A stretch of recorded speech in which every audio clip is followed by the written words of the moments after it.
Okay, so the second aspect I want to talk about regarding forgiveness and unforgiveness, because they're really two sides of one coin, like yin yang, like black and white, like good and evil.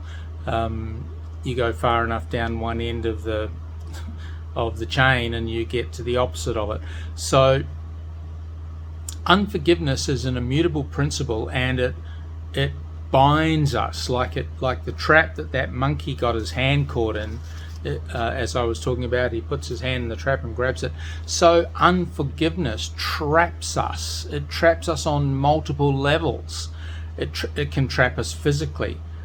I've had years and years of counselling with people, dealing with people one-on-one, in a host of different ways, and I have seen people literally physically affected by unforgiveness.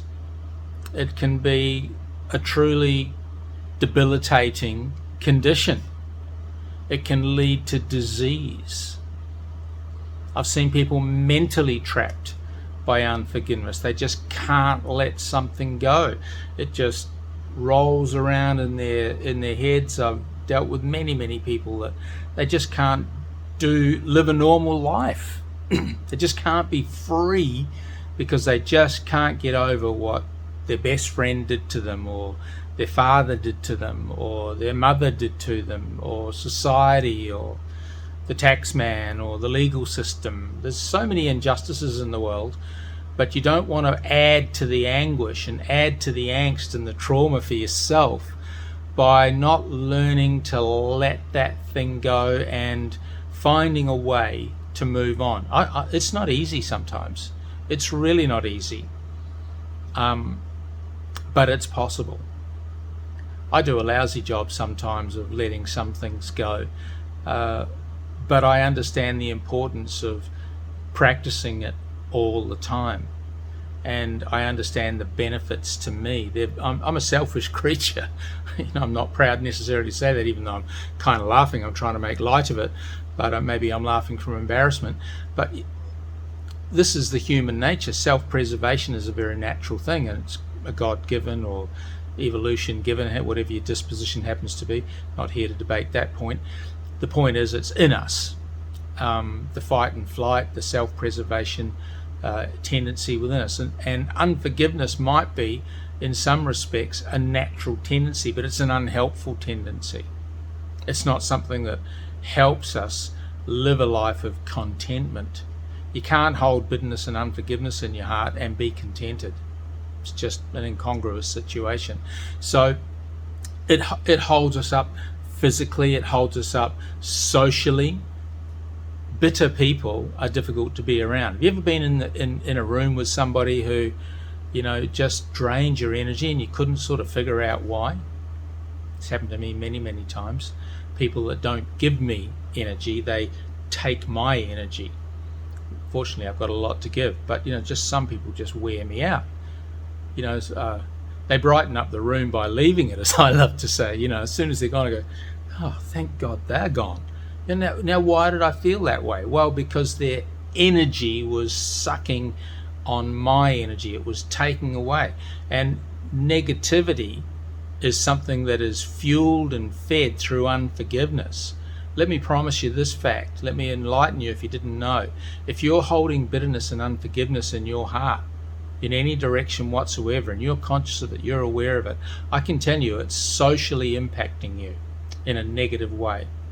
There are people that will avoid you because of it. You'll miss out on opportunities because of it. You'll miss employment opportunities. People won't hire you. People won't do partnership deals with you if you're in business because of your unforgiveness and your attitude. So it affects you socially, mentally, physically. It affects you spiritually. You can't really feel at one with life, with God, with you can't experience joy and peace. These immutable yet intangible things that every human has a right to access. But when we hold on to unforgiveness, we block the flow of life. We block the flow of God. We block the flow of positivity. in our world. And this is something that unforgiveness does. It's a terrible, sinister, insidious thing that we need to learn to master. And forgiveness takes a bit of practice, let me tell you that. It affects us on our financial level. Your energy will push opportunities away from you that could have been money making, money bettering, economically bettering circumstances for you, simply because you won't let go of things that you really should let go of. You're like the monkey, you're trapped, you're not free. Unforgiveness binds you when forgiveness frees you. So start practicing forgiveness. Give it a try. It's not easy maybe for some of you. It'll be more difficult for some than others. But I guarantee you this.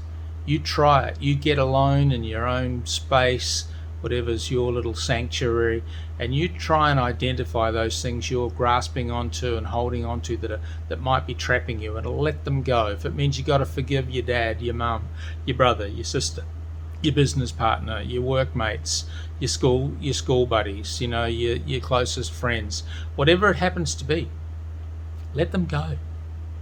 Just let them go and forgive them from your heart, and you'll enjoy tremendous benefits. I absolutely guarantee it. It really works.